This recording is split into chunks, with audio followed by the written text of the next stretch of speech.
Hey everyone, this is PrinceWatercress, and welcome back to Let's Play Metal Force for the Famicom. Believe it or not, I actually learned that this was for the Famicom.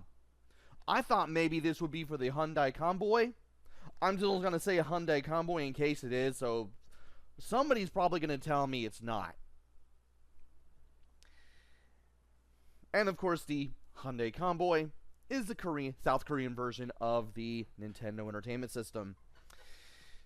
In the last video, we made our way through Mission 4, and now we're on planet number 14. So we might as well just go ahead and get through this place. So, you really want to take advantage of the jump ability of these little mech enemies when you fight them. That way they're easier to kill. And of course you got more enemies that we've seen before. That was a bug enemy, some weird little dragonfly enemy that flew towards us. I was able to take it out really quickly. There's some health if you need it. I probably should have taken the enemy out first and then gotten it, but what are you going to do? Now if I can get over here, I can get the one-up. I make sure I jump to the platform and then fire at the box before I get the one-up that's in the box. It's a little easier that way. And I want to take care of the enemies that are on the low end as I go through here. Because doing that will allow me to... Really? Doing that will allow me to take care of some enemies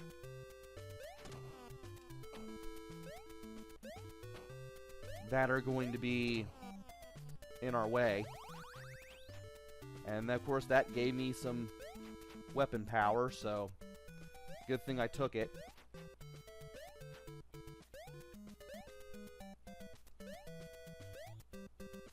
And I might as well just go ahead and go over here now. Take care of that. Watch out for the helicopter enemy. Can I get that before it disappears? No. But I'm pretty sure there are some other pickups that I can probably get if I try hard enough.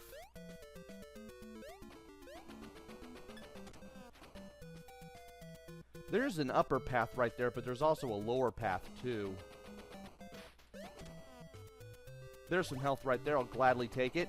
Let's get over here before I get shot at again. And that was a weapon switch power-up from that walking head with the actual lid on it. And I should probably be talking about the waterfalls here. They are like the ones in Toad Man stage in Mega Man 4.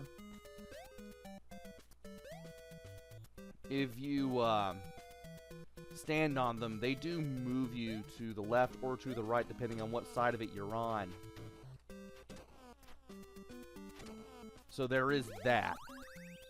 And by taking out the guy on the right first, we can take out the enemies on the left super easily. The guy on the left won't even shoot at us. Also, I'm using this route because, well, that's the one I used when I did the practice run for this game. And I need to learn how to duck a bullet.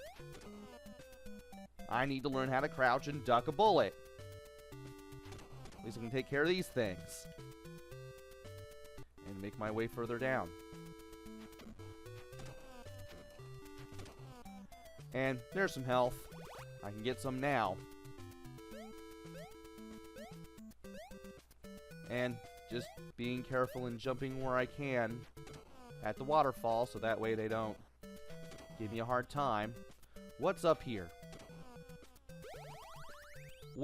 Weapon power up. Alright then.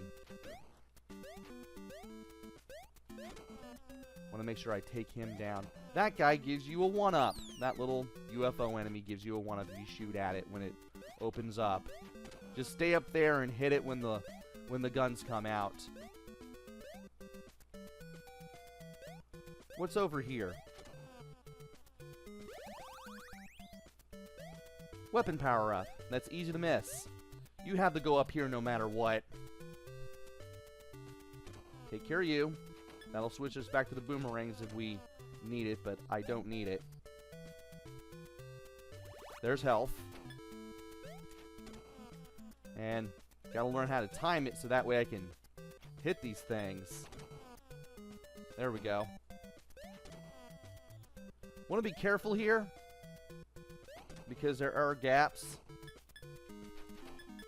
where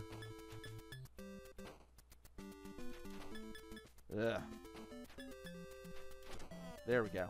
There are gaps here where the water is flowing downwards. And there's also a gap at the top of the waterfall too. You want to be careful when you're on the right edge because you can get carried off when you least suspect it. And of course you want to jump right here because there is no floor behind that waterfall. I feel like that should be mentioned. There's health if you need it. You'll probably need it just from finding that thing, honestly. If you don't do it right. And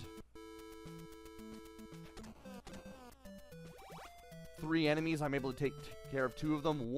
One of them had health, and well, I was glad I was able to get it. Let's avoid being shot here. Yeah, it looks like I'm gonna have to avoid facing it all together. Ow!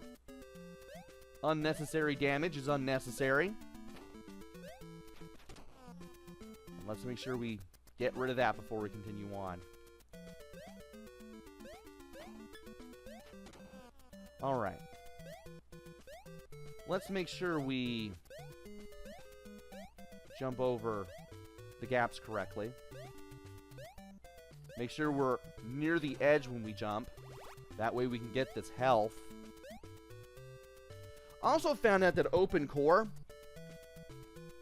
is made up mostly of the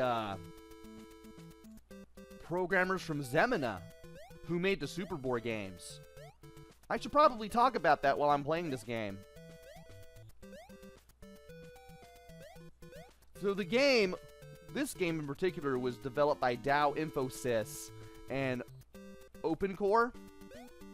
And this was the final console game that they made, according to the Bootleg Games Wiki. So, yeah, interesting little bit of history about this thing. And it's actually pretty serviceable compared to the games made by Zemina. And there's the boss. You want to avoid the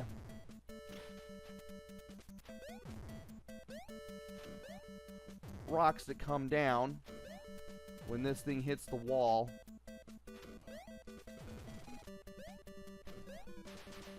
And yeah, when it hits the wall, you want to avoid the rocks. You want to drop down and hit it. When it runs at you, get back up top. Watch for the falling debris from above. Hit it again. You may be able to get 2 hits on that boss. You may be able to get 2 hits on what looks like a panther. A giant robot panther. It's pretty easy if you know what to do. Also, the reason why the sound and music is so interesting and is actually a little better than I expected is because it actually uses the same sound engine, I guess you could say that. It uses the same sound font as Tiny Toon Adventures for the NES. I did not know that until making this video either.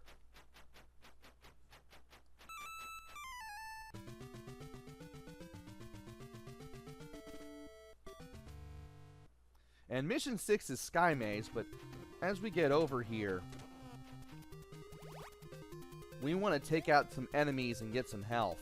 And of course you want to duck the turret's bullets as you're firing as well, so that way you don't get hit while trying to get your health back.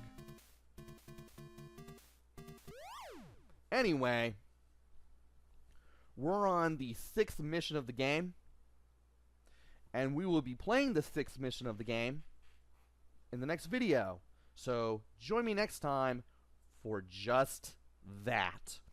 Until then, this is PrinceWatercress.